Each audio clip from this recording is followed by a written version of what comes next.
Hi, it's Andrea with Egger Equine, and I have with me Frosty today. He's my Appaloosa gelding, and he's always my demo horse. But today we're going to talk about some different things that you can see in your horse's neck that might indicate that they need some body work. So we'll start up at the top and we'll work our way back. But one thing that you can try to do with your horse is actually lift up their chin. And if they're resistant to this, sometimes I'll work with horses and they really don't want to do that and they'll pull their head down immediately. Then there's definitely a restriction somewhere in here that we need to work out, whether it's up at the poll or in the hyoid, which is deeper into the neck. Something in there is amiss and your horse needs to have a little help to work that out. While we're up here, I wanted to talk about a horse that's ridden behind the vertical as well. So behind the vertical means that when you're riding your horse, if you're using direct contact and the horse's nose is behind the vertical this way, then it's causing too much restriction for them, and it can cause a lot of problems throughout their whole body, but a lot of it you'll see in their neck. Some things that you might see if this is the case, you can, if it's severe, they'll actually have swollen salivary glands right behind their cheekbone here. You'll see it kind of puffed out. You can see a directus capitis muscle here, which is like over the poll, that can be overdeveloped. So if that's bulging out, then it's probably under constant tension. So that's another sign.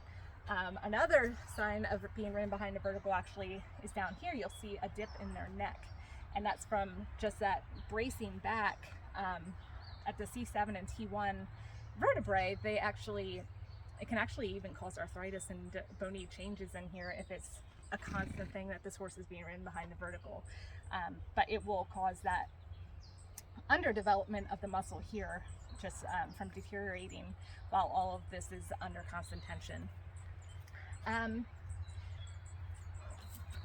The trapezius muscle actually kind of fans on both ways here, and if the horse isn't able to lift their shoulders appropriately, so if you're having sling issues, thoracic sling, where they can't lift their shoulders the way that they need to, these muscles can actually deteriorate.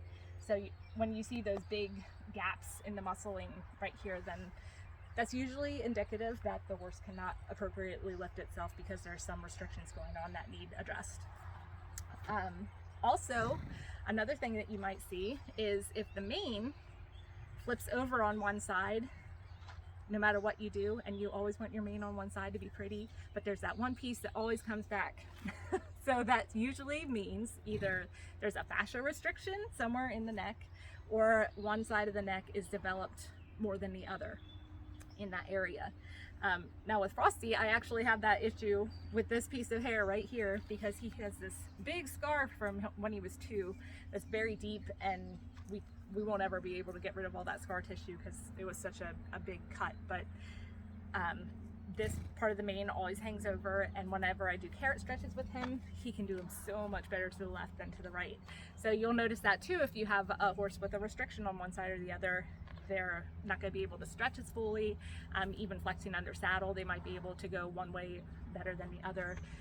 These are all signs that there's a restriction somewhere that needs to be addressed with your body worker.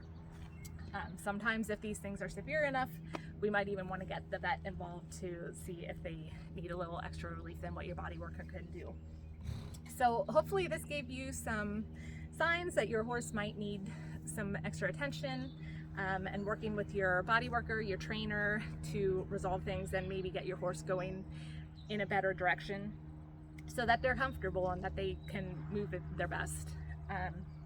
If you have any questions about anything that we went over today, please let me know or comment below. If you're watching on YouTube, make sure to like and subscribe so that you can learn more tips and tricks on how to work better with your horses. So thank you so much for watching, and have a great evening.